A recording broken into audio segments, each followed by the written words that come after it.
Hello students, welcome to UPSC Vidyalaya. Myself Advocate Brendra Yadav and I welcome you all for today's discussion. Students, as you know that today the UPSC announced the results for 2024 CAPF examination. That was the written examination. So as you know that today UPSC by surprise came up with the result. Actually, to be honest, I was not expecting it right now. But still जितने जल्दी आए उतना अच्छा ही है aspirants के लिए, है ना, to decide where we are and what to do next.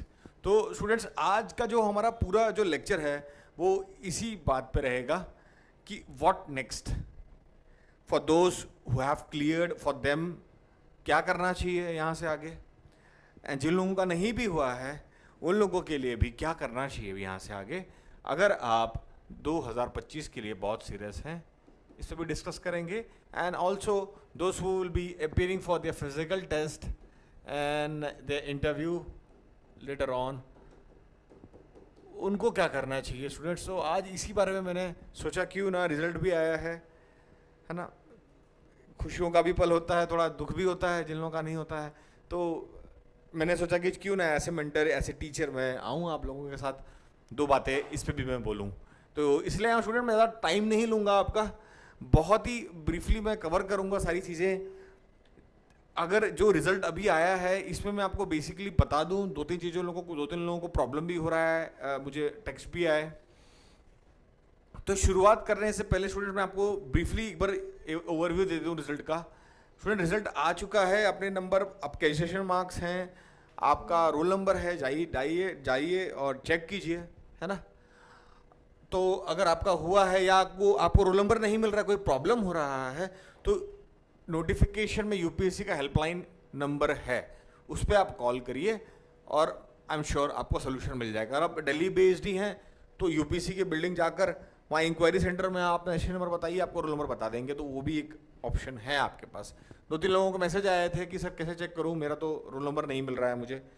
तो स्टूडेंट आप ऐसा कर सकते हैं, है ना, हेल्पलाइन पे कॉल कर लीजिए और या फिर एक बार सेंटर विजिट कर लीजिए, इंक्वायरी सेंटर यूपीएससी में. दूसरी चीज़, लगभग स्टूडेंट 3200 टू 3500 स्टूडेंट्स लोग क्वालिफाई हुए हैं फॉर फिजिकल टेस्ट, है ना, और वो यही बच्चे फिर इंटरव्यू में भी जाएंगे. तो सबसे पहली बात शुरू करने से पहले, those who have cleared, I am first of all all the very best to you guys for the coming stages, है ना. बहुत बहुत बधाई हो आप लोगों को, क्योंकि मुझे पता है कि पेपर इस बार थोड़ा सा अनट्रेडिशनल था, बहुत लोगों को पेपर टफ भी गया, है ना. सो फर्स्टली क्या है स्टूडेंट्स, अभी जब से रिजल्ट आया है मुझे 10-12 लोगों का टेक्स्ट आया है कि सर आई हैव क्लियर्ड. तो I am really happy for those students because I had been associated with you guys for last 1.5 year. And बहुत लोगों को मैंने मेंटरशिप दिया था एसेस में, इवैल्यूएशन में, तो उसमें से 10-12 लोगों का मुझे आज आया है टेक्स्ट कि sir I have cleared. So I am really happy for you guys, है ना. आप लोगों ने अपना बेस्ट दिया, है ना. मेरे भी मेहनत को क्रेडिट मिलता है इसी वजह से जब बच्चों के आते हैं रिजल्ट्स, है ना. सो अच्छा मोमेंट मेरे लिए भी था, है ना, कि दैट क्लोज टू 10-12 स्टूडेंट्स का मुझे अभी तक रिवर्ट आया है. So firstly congratulations, I wish you all guys the very best, है ना. एंड मैं ये कहूँगा स्टूडेंट, बहुत अच्छे पोजीशन में आप हैं इस साल में. मैं कहूँगा कि फिजिकल हो या इंटरव्यू हो, निगलेक्ट नहीं करना चाहिए, अपना बेस्ट देना चाहिए, है ना. यहाँ तक आपने बहुत अच्छा किया है, इस स्टेज पर आप आए हैं. मैं कहूँगा कि मैं तो हुई, और जो हम लोग इंटरव्यू हो या फिजिकल हो, फिजिकल में भी आपको इसके यहाँ से हम ओरिएंटेशन क्लास देना चालू कर देंगे, है ना. और हम लोग कोशिश करेंगे कि कुछ इसमें भी फिजिकल जो आपका एग्ज़ाम होगा उसके ओरिएंटेशन से लेके एक्चुअल ट्रेनिंग में अगर कुछ हेल्प कर पाएँ तो डेफिनेटली हम लोग यहाँ पर भी करेंगे. और जो लोग इंटरव्यू जा रहे हैं उनके लिए तो हम लोग रेगुलरली करते ही हैं, तो ओरिएंटेशन क्लास में बहुत जल्दी लाऊंगा कि कैसे देखना है, टाइम वेस्ट नहीं करते हुए, फिजिकल और इंटरव्यू के लिए कैसे तैयारी पे हमें तैयार होना है, उसके बारे में मैं बहुत जल्दी बनाऊंगा. पर फर्स्टली आप लोग जो पास कर गए हैं, मैनी कॉन्ग्रेचुलेशंस. आप लोग चाहें तो अभी 3-4 दिन का बढ़िया ब्रेक लेके, है ना, आराम कर सकते हैं या फिर कहीं आउटिंग पे जाना जा सकते हैं, घूम के आ सकते हैं। मैं कहूँगा आप लोग बहुत अच्छे स्पॉट पे हैं, 2-3 दिन का ब्रेक लेके पढ़ाई चालू कर सकते हैं, है ना। अगर आप तैयार हैं, आपको ब्रेक नहीं लेना है, तभी भी बेस्ट है, कोई दिक्कत नहीं है। पर मैं कहूँगा स्टूडेंट निगलेक्ट नहीं करना है किसी भी स्टेज को। फिजिकल स्टेज भी बहुत इंपॉर्टेंट है, भले क्वालिफाइंग है, बहुत इंपॉर्टेंट है, निगलेक्ट बिल्कुल नहीं करना है। अभी से ही अपना हेल्थ, अपने फिटनेस, अपने सर्टिफिकेशंस, सारे डॉक्यूमेंटेशन सब अभी रेडी करना चालू कर देना है, एंड का टाइम का वेट नहीं करना है। तो अभी से रिजल्ट आ गया है, अपने डॉक्यूमेंट्स जितने भी हैं जो फिजिकल के वक्त लगेंगे सब रेडी करके अभी से रखना चाहिए, है ना। सो फर्स्ट थिंग फर्स्ट, तैयारी कर लीजिए। और हमारा आप यूट्यूब चैनल अगर देख रहे हैं तो वहाँ पर फिजिकल ट्रेनिंग से लेके, फिजिकल स्टैंडर्ड से लेके और एक्चुअल फिजिकल ट्रेनिंग में अगर कुछ हम लोग करा पाएँ तो वो सारी चीज़ें अपडेट्स आपको ओरिएंटेशन क्लास में दिया जाएगा। बहुत जल्दी फिजिकल का ओरिएंटेशन आएगा, और इंटरव्यू के लिए भी मैं बहुत जल्दी ओरिएंटेशन प्रोग्राम ले आऊँगा। मैं ओरिएंटेशन आपको बताऊँगा कि कैसे अभी से ही लग जाना है इंटरव्यू के लिए बहुत बढ़िया से, है ना।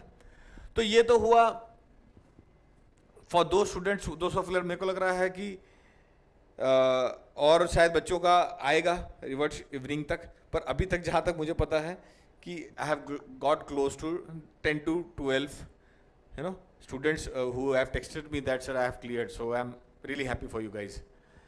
अभी स्टूडेंट ये मैंने टॉपिक देखा था कि व्हाट नेक्स्ट, व्हाट नेक्स्ट। अभी जो लोग कर गए हैं उनके लिए क्या है, दोज हु हैव क्लियर्ड उनके लिए क्या है, और जो लोग नहीं कर पाए इस बार उनके लिए क्या है, दोनों के बारे में मैं बहुत ही ब्रीफली आपको बताऊंगा। जैसे मैंने बता दिया कि 2024 वालों को, आप लोगों को फिजिकल का और इंटरव्यू का ओरिएंटेशन दिया जाएगा, आप लोग उसको देख के अपनी तैयारी शुरू कर देना चाहिए। बहुत अच्छा इस बार सीट्स है ना। हम लोग हैं, I am here to help you guys, other faculties are there to help you. Time बिना वेस्ट करते हुए काम पे लगना चाहिए स्टूडेंट। अच्छा सीट है, कोई कसर नहीं छोड़ना इस बार रैंक लेने के अलावा, है ना। एक तो ये हो गया। दूसरा, जिन लोगों का नहीं हुआ है, दोस्त will not make it this year, उनके लिए क्या है ना।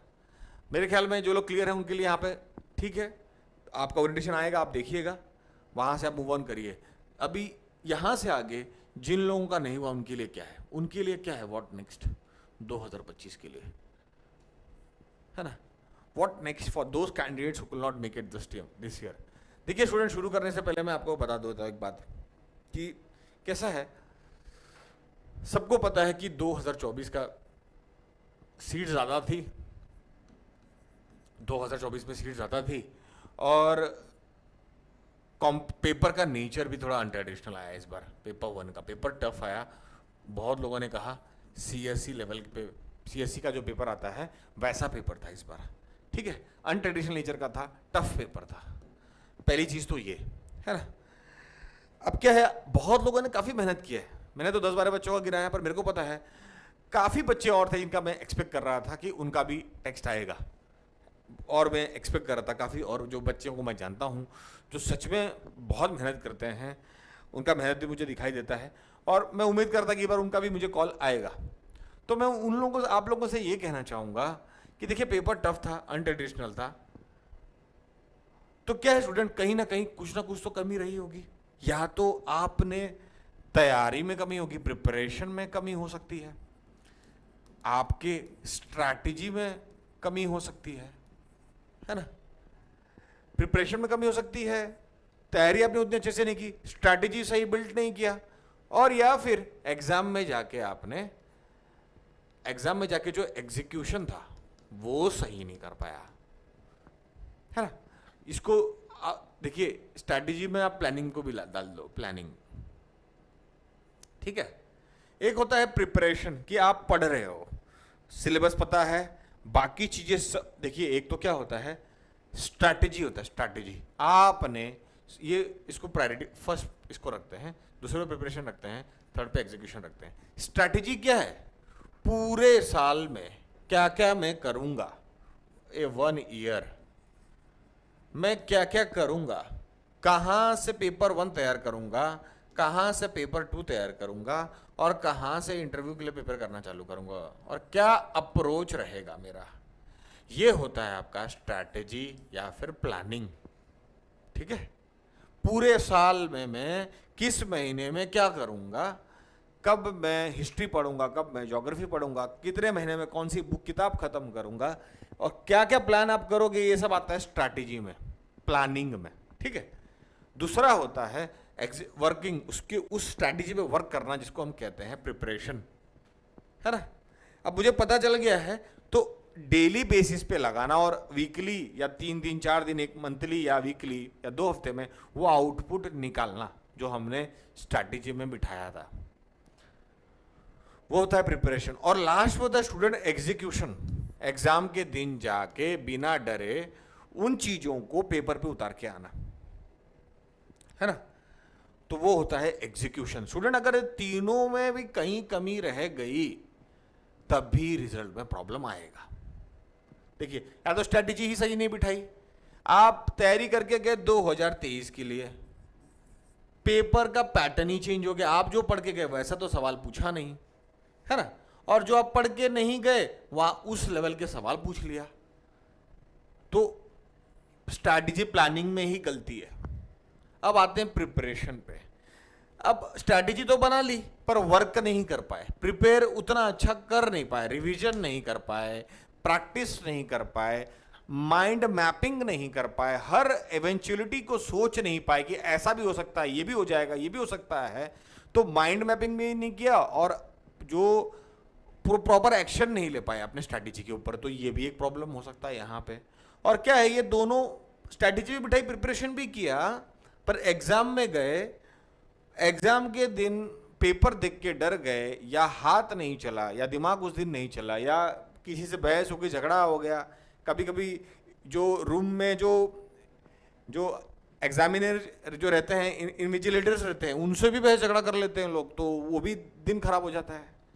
ऐसा कुछ हो गया, या पेपर देख के आपको समझ में नहीं आया कि 100 मार्क करूं या 80 करूं या 120 मार्क करूं, ये कंफ्यूजन आ गया, तो इधर भी गया काम, इधर भी काम बिगड़ गया।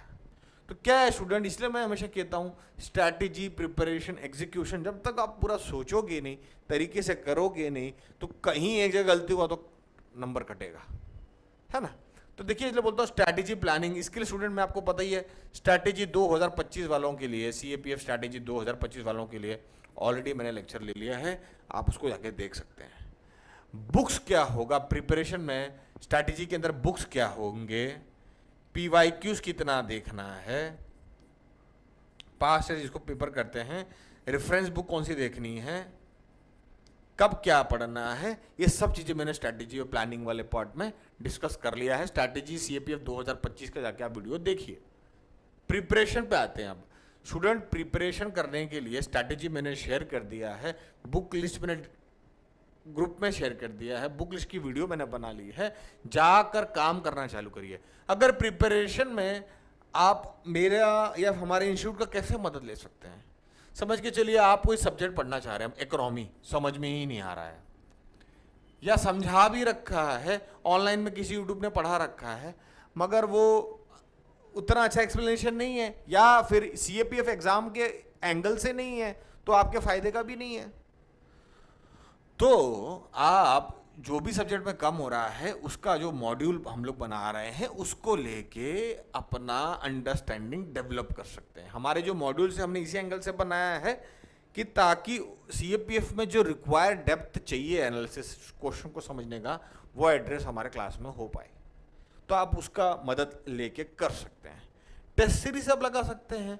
पेपर 2 अगर आपको कमी आ रहा है ऐसे राइटिंग में, रिपोर्ट राइटिंग में, आर्ग्यूमेंट्स में, तो वो वहां पे हमारे मॉड्यूल्स आपको हेल्प करेंगे प्रिपरेशन में, है ना। और एग्जीक्यूशन के लिए स्टूडेंट टेस्ट सीरीज होता है। पिछली बार जब मैंने टेस्ट सीरीज लगाया तो काफी लोगों ने ज्वाइन नहीं किया, पर जब मैंने मॉक कराया तो उसमें आए थे बच्चे, है ना। तो मैं देख रहा हूँ इस बार मॉक वाले बच्चों का आया है, जिन्होंने मॉक लिया था उन लोगों का निकला है इस बार। तो स्टूडेंट बहुत इंपॉर्टेंट है कि अपने माइंड को प्रिपेयर करके जाना, बहुत इंपॉर्टेंट है ना। ये नहीं कि लास्ट में मैं घर पे बैठ के ही लगा रहे हैं पेपर। अरे भैया, एग्जाम में तो एक एक क्लोज सिस्टम में आपको काम करना पड़ेगा ना। एक एग्जाम में तो ऐसा नहीं चलेगा कि घर पे बिस्तर पे सोते सोते आंसर मिला रहे हैं, वैसा तो नहीं चलेगा। पानी भी पी रहे, खा भी रहे हैं और मिला रहे हैं, वैसा तो नहीं चलेगा। तो क्या है, जो रियल एग्जाम कंडीशन है ना स्टूडेंट, रियल एग्जाम कंडीशन के हिसाब से तैयारी करना होता है ना। अपने माइंड को एग्जाम के टाइम पे, जब एग्जाम होगा रेगुलर बेसिस पे, उसी टाइम एक्टिव रख के पेपर सॉल्व करता रहना चाहिए घर में बैठ के, और प्रॉपर टाइम में करना चाहिए। कि भैया मैं कितना भी पढ़ लिया हूं, पर 2 घंटे में कितना कर पाया है ना, वो एक्चुअल एनालिसिस होना चाहिए। सेल्फ डिसिप्लिन बहुत इंपॉर्टेंट है एग्जाम में स्टूडेंट, है ना। सब कुछ क्लास नहीं सब कुछ क्लास नहीं करा देगा, सब कुछ टीचर नहीं करा देगा। टीचर रास्ता बता देगा और अब पर्याप्त ज्ञान दे देगा, उसके बाद करना आपको ही है। तो मैं बहुत क्लियरली बोलना चाहता हूं स्टूडेंट, नहीं हुआ है तो प्रॉब्लम इधर ही किधर है। स्ट्रैटेजी हो सकता है, प्रिपरेशन हो सकता है, या एग्जीक्यूशन हो सकता है एग्जाम के दिन का। क्योंकि मैंने बहुत देखा है, बहुत पढ़ने में बच्चे होते हैं, एग्जाम से डरते हैं, एग्जाम के दिन जाके परफॉर्म ही नहीं कर पाते हैं। अभी मैं बिठा के पूछूंगा तो सारे आंसर दे देंगे, पर पेपर में पता नहीं क्या होता जाके। तो वो समझ में आता है कि उन्होंने अपने माइंड को उतना प्रिपेयर नहीं किया है, एग्जाम में जाके कॉन्फिडेंस लूज हो जा रहा है ना। तो स्टूडेंट मैंने बता दिया कि प्रिपरेशन के लिए क्या हो सकता है, स्ट्रैटेजी में कहाँ दिक्कत होती है, एग्जीक्यूशन में क्या दिक्कत होती है। तो ये सब ध्यान देना ये बहुत इंपॉर्टेंट है। और मैं आपको एक चीज़ और बता देता हूँ, अभी जो लोग 2025 में CAPF एस्पिरेंट बहुत सीरियसली बनना चाहते हैं, उनके लिए देखिए 2023, 2022 ये तीनों साल के PYQs निकाल के 2024 2025 में अगर आप सीरियस कैंडिडेट हैं तो आपको 2024, 2023 और 2022 का पेपर मिनिमम निकाल के ये PYQs देखना चाहिए। अगर आप इन PYQs को देखोगे तो आपको पता चलेगा 2022 और 23 में पेपर में सिमिलैरिटी है, पर 24 एकदम अलग है ना। तो मान के लेते हैं कि 25 में पेपर 2024 के लाइंस पे ही आएगा, ये मान लेते हैं कि इसी लाइंस पे आएगा इस बार भी पेपर 2024 के ही लाइंस पे। तो अच्छा डेप्थ 25 में भी चाहिए होगा, है ना। पर 2024 को देखते देखते 25 की तैयारी करिए आप, पर 2022 और 2023 को भी देखिए। अगर यूपीसी दोबारा पुराने पैटर्न पे जाएगा तो भी मिस आउट नहीं करोगे आप। तो इस बार जब पढ़ाई करोगे 2024 के एंगल से भी पढ़ना है और 2022 2023 के एंगल से भी थोड़ा थोड़ा पढ़ के जाना है, देखना है। वो अप्रोच की बात कर रहा हूं मैं, है ना, क्वेश्चन की बात नहीं कर रहा हूं, अप्रोच देखने का। कि अगर समझो 2022 के पैटर्न पे आया तो भी मैं कर पाऊंगा, 23 के पैटर्न पे तो भी मैं कर पाऊंगा, 24 के पैटर्न पे, क्योंकि पैटर्न अभी चेंज हुआ है तो मान के चलिए 1-2 साल तो ये रहेगा। क्योंकि भी बच्चों के नंबर कम आए होंगे यहाँ पेपर 1 में, जब पेपर 1 में दोबारा बच्चे ज़्यादा नंबर स्कोर करने लगेंगे ना, यूपीसी फिर शिफ्ट कर देगा। याद रखना ये बात, है ना, चेंज कर देगा, तरीका ही चेंज कर देगा, फैक्चुअल पूछने लग जाएगा। इस बार देखिए ट्राइबल में पूछ रहा था, हो सकता है इस बार वुमेन का चल रहा है तो वुमेन पे 1-2 सवाल पूछ लेगा, या वुमेन के टॉपिक्स अलग अलग एंगल से पूछ लेगा। Women role in economy, gender budgeting पूछ लेगा, औरतों का एक इकोनॉमी पार्टिसिपेशन इंडिया में कैसा है, कैसा होना चाहिए, उसे पूछ लेगा। वुमेन रोल्स इन स्पोर्ट्स पूछ लेगा, है ना। वुमेन रिजर्वेशन की बात करने पूछने लग जाएगा, वुमेन का रोल फ्रीडम स्ट्रगल में पूछने लग जाएगा। ऐसा कुछ भी पूछ सकता है थीम वाइज। तो मैं कहूँगा स्टूडेंट, जो लोग 25 में सीरियस है, 24 का पेपर पैटर्न, 23 का पैटर्न, 22 का पैटर्न जाके देख के समझना चाहिए कि सवालों में कितने डेप्थ थे, क्यों नहीं कर पाया मैं, डेप्थ कितना था सवालों में, कैसे डेप्थ के सवाल आ रहे हैं, और पेपर 1 में अच्छा स्कोर करने के लिए कितना डेप्थ मुझे बनाना पड़ेगा। अगर आप डेप्थ बनाना चाह रहे हैं, 1 साल में क्रैक करना चाह रहे हैं, और डेप्थ इतने सब्जेक्ट्स में आपको डेप्थ बनाना है, अगर जल्दी नहीं बन पाएगा तो कैसे 25 के लिए तैयार होंगे। तो मॉड्यूल्स, क्लासेस के हमारे कोर्स आपको वहाँ हेल्प करेंगे। और साथ में मैं टेलीग्राम पे टॉपिक्स डालता हूँ, करंट अफेयर्स डालता हूँ। अगर स्टूडेंट आप मेरे करंट अफेयर्स का टॉपिक देख रहे होंगे ना, तो मैं करंट अफेयर्स में सारे ही एरिया कवर करता हूँ, जियो पॉलिटिक्स से लेके, इकोनॉमिक्स से लेके, आपका पॉलिटी से लेके, आपका टेक्नोलॉजी, साइंस टेक, है ना, हर एरिया से ही मैं टॉपिक लाता हूँ। तो करंट अफेयर्स अगर आपने मेरा देख लिया तो मैं आपको बता रहा हूँ, ना ही केवल आपका पेपर 1 में फ़ायदा मिलेगा, पेपर 2 में भी बहुत फ़ायदा मिलेगा, और इंटरव्यू में भी बहुत फ़ायदा मिलेगा। तो आपको ना बिल्कुल देखते रहना चाहिए करंट अफेयर्स मेरा वाला, वो आपको बहुत हेल्प करेगा स्टूडेंट, मैं बता रहा हूँ। एक पर्सपेक्टिव बिल्ड करने में और अच्छा ऐसे, अच्छा रिपोर्ट, अच्छा आर्ग्यूमेंट्स लिखने में, है ना। तो स्टूडेंट मैं आपसे ये कहूँगा, अगर इस बार आपका नहीं हुआ है तो मैं कहूँगा देखिए निराश होने की ज़रूरत नहीं है। कंपटीशन स्लो नहीं होगा, कंपटीशन रहेगा, बरकरार रहेगा। तो अगर आपका 2024 में नहीं हो रहा है, 2025 में जाना चाह रहे हैं, तो टाइम वेस्ट मत करिए, है ना। अभी मेरे को पता है घर से प्रेशर होगा, यहाँ से प्रेशर होगा, हर जगह से प्रेशर होगा। मैं बिल्कुल सहमत रखता हूँ आपके साथ, मैंने भी ये फेस किया है काफ़ी टाइम, है ना। मैं आपसे कहूँगा कि प्रेशर तो रहेगा ही रहेगा, बट मैं बता रहा हूँ स्टूडेंट, हम ऐसे स्टूडेंट हम क्या कर सकते हैं, हम कोशिश ही बेस्ट कर सकते हैं और कुछ नहीं है हमारे हाथ में। क्योंकि ये एग्ज़ाम बिना मेहनत के होगा नहीं। अगर आप मेहनत कर रहे हैं तो मैं बता रहा हूँ बहुत चांसेस आपके स्ट्रांगली बढ़ जाते हैं सिलेक्शन होने के। ईमानदारी से एक साल जम के पढ़ लिया तो मैं बता रहा हूँ चांसेस बहुत हाई हो जाते हैं। मैं तो जिन बच्चों का अब हुआ है मैं तो उनको देख रहा हूँ, वो तो रेगुलरली अच्छा निकाल रहे हैं, है। तो मैं ये कहूँगा स्टूडेंट, अगर आप अभी 2025 के लिए बहुत सीरियस हैं तो मैंने स्टूडेंट आपको बता दिया, स्ट्रैटेजी में कमी हो सकती है, प्रिपरेशन में, एग्जीक्यूशन में, है ना। स्ट्रैटेजी का वीडियो मैंने डाल रखा है, बुक लिस्ट मैंने बता रखा है, करंट अफेयर्स में अपने क्लास में पढ़ाता ही हूँ, उनका लेक्चर हम फ्रीली अवेलेबल रखा है हमारे इंस्टीट्यूट ने। तो आप अपना करंट अफेयर से लेके, स्ट्रैटेजी से लेके, चीज़ों को देख के पढ़ना चालू करिए और CAPF के ना एग्ज़ाम को डिमांड को समझिए। ये नहीं कि कोई CAPF में आपका जो एग्जाम का जो क्वेश्चन आ रहा है उस क्वेश्चन के हिसाब से एग्जाम का डिमांड समझना पड़ेगा आपको, और हम हमारे कोर्सेज में उसी तरीके से डिज़ाइन करते हैं कि आपको एक अंडरस्टैंडिंग में डेवलप हो, आपके डाउट्स क्लियर हो और आपको पता हो कि क्या फोकस करना है, तो काम आपका बनेगा ही बनेगा, है ना। बाकी स्टूडेंट मेरा मेंटरशिप तो देखिए हमेशा रहेगा, ग्रुप में, टेलीग्राम में, व्हाट्सएप में, मैं जब जब जरूरत टॉपिक के जो लगते हैं मुझे मैं देता भी रहता हूँ, है ना। तो आप लोग उसको देखिए, फॉलो करिए, प्रिपेयर करिए, क्योंकि देखिए पेपर 2 का अगर आप टॉपिक देखोगे ना तो इकोनॉमी, पॉलिटी, हर जगह से सवाल पूछ रहा है। ट्राइबल्स समझ के चलिए, इस बार ट्राइबल्स का ट्राइबल थीम था, इस बार वुमेन का भी हो सकता है।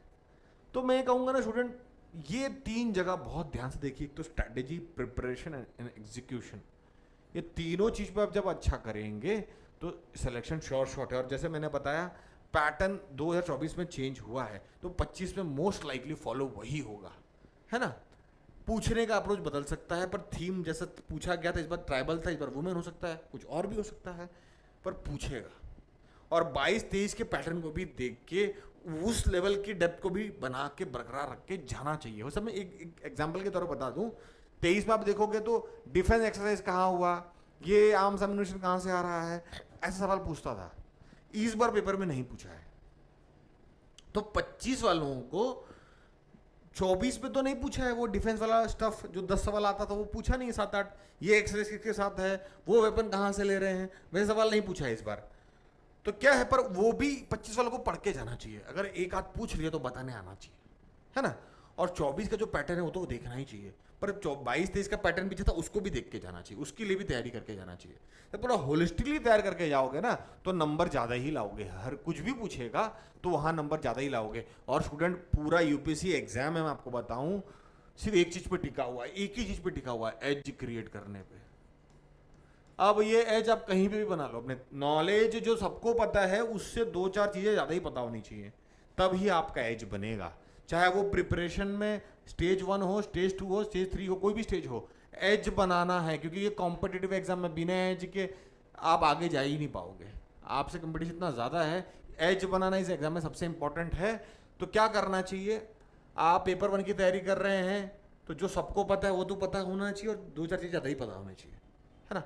पर एग्जाम रिलेवेंट पता होना चाहिए। पेपर 2 में जो सबको आ रहा है वो मुझे भी आना चाहिए और उनसे ज़्यादा ही थोड़ा पता होना चाहिए। इंटरव्यू में भी यही हाल है। और इंटरव्यू में क्या एग्जाम की डिमांड, मैं कहाँ जाऊंगा, किस कुर्सी पे बैठूंगा, मेरा क्या ड्यूटी रहेगा, उसके हिसाब से जितना अप्रोप्रिएट आंसर दोगे तो उधर भी नंबर ज़्यादा मिलेगा। तो ये एग्जाम ना स्टूडेंट एज बनाने का है। एज बनाने का मतलब क्या है, स्मार्ट रहना और मेहनत करना, दोनों है ये, है ना। तो स्टूडेंट ये था मेरा व्हाट नेक्स्ट में, ये था आपको स्ट्रैटेजी, लाइक सारी वीडियो मैंने शेयर कर दी है, मैं कौन सा बुक्स पढ़ने वो भी शेयर कर दिया है। टेलीग्राम पे मैं करंट अफेयर देता ही हूँ, और हमारे एक टेलीग्राम पे हमारा पेपर टू का ग्रुप है, उधर भी मैं शेयर करता हूँ। तो और अदरवाइज भी कोई आपको डाउट है तो मेरे को टेक्स्ट करिए, मैं तो हमेशा ही रिप्लाई देता हूँ बच्चों को, है ना। मैं कहूँगा स्टूडेंट जिनका नहीं हुआ है, होपलेस नहीं होना है, निराश नहीं होना है। मेरे को पता है प्रेशर होगा, घर से होगा, बाकी जगह से होगा, मगर आप बहुत कॉन्फिडेंट हैं कि मैं कर सकता हूँ और आपको सेंस बन रहा है चीज़ों का, तो मैं कहूँगा डेफिनेटली आप कर जाओगे। अगर आपको नहीं समझ में आ रहा, आपको समझ में नहीं आ रहा मैं क्या करूँ, मैं बहुत कंफ्यूज्ड हूँ, मैं क्विट कर दूँ या मैं आगे बढ़ूँ, मुझे समझ में ही नहीं आ रहा है, तो मैं कहूँगा आपको एक मेंटर से मिलना चाहिए। एक जिन पे आपको ट्रस्ट है उनसे मिलना चाहिए, उनके साथ बैठ के आधा घंटा पूरी स्ट्रैटेजी डिस्कस करना चाहिए, अपने चैलेंजेस को डिस्कस करना चाहिए और उनसे पूछना चाहिए कि मैं अब आगे क्या करूँ, है ना। शायद वो अपने एक्सपीरियंस से आपको बेटर समझा पाएंगे कि क्या करना आपके लिए सबसे बेस्ट होगा, है ना। बट मैं हमेशा कहता हूँ बेस्ट लोगों के पास जाइए ताकि आप बेस्ट एडवाइस ले पाएँ और अपना टाइम एफर्ट्स को सही जगह लगा पाएँ, है ना स्टूडेंट्स। मैं नहीं चाहता कि आपका टाइम वेस्ट हो, यूथ है अभी आपका, वो टाइम पैसे कमाने चाहिए आपको, घर पे डिपेंडेंट हैं, प्रेशर आ रहा है, आप भी स्ट्रेस में जी रहे हैं, आपका पर्सनल लाइफ भी स्टेक्स पे है, तो मैं नहीं चाहता स्टूडेंट कि आपका टाइम वेस्ट हो। तो आपके मन में अगर कोई डाउट है या क्लैरिटी नहीं बन पा रही है या बहुत कंफ्यूज स्टेट में है, डिप्रेशन में है, so feel free to talk to me. मैं कोशिश करूंगा कि आपको मैं बहुत मेरे अंडरस्टैंडिंग से, मेरे ऑब्जर्वेशन से, मेरे एक्सपीरियंस से जो बेस्ट होगा आपके लिए मैं वो आपको ज़रूर बताने में मदद करूंगा, है ना स्टूडेंट्स। तो स्टूडेंट आज के लेक्चर में इतना ही, आज के डिस्कशन में इतना ही। बिफोर गोइंग, फॉर ऑल दोस्त who have cleared this exam, just give your best for the coming physical and interview, and those who have not cleared, just don't lose hope. It's all a process, it's all learning. We learn by failures. Don't take this failure as the as your last और इसके आगे जीवन ही नहीं है, ऐसा कुछ नहीं है। पॉजिटिवली लीजिए, लेसन्स लीजिए लाइफ में ना। लाइफ को हार जीत और हार के तरीके मत देखिए, लेसन्स की तरह देखिए कि एक लेसन था लाइफ में मेरे लिए, ठीक है। और सोच समझ के अपने प्रॉब्लम्स को डिस्कस करिए, सोल्यूशन पे पहुंचिए और फिर नेक्स्ट स्टेप लीजिए। सोच समझ के किसी सही मेंटर से मिलके अपने प्रॉब्लम को प्रॉपरली डिस्कस करके अपना नेक्स्ट मूव लीजिए, है ना। तो student, I wish you all the very best. Thank you for watching this video. Thank you so much.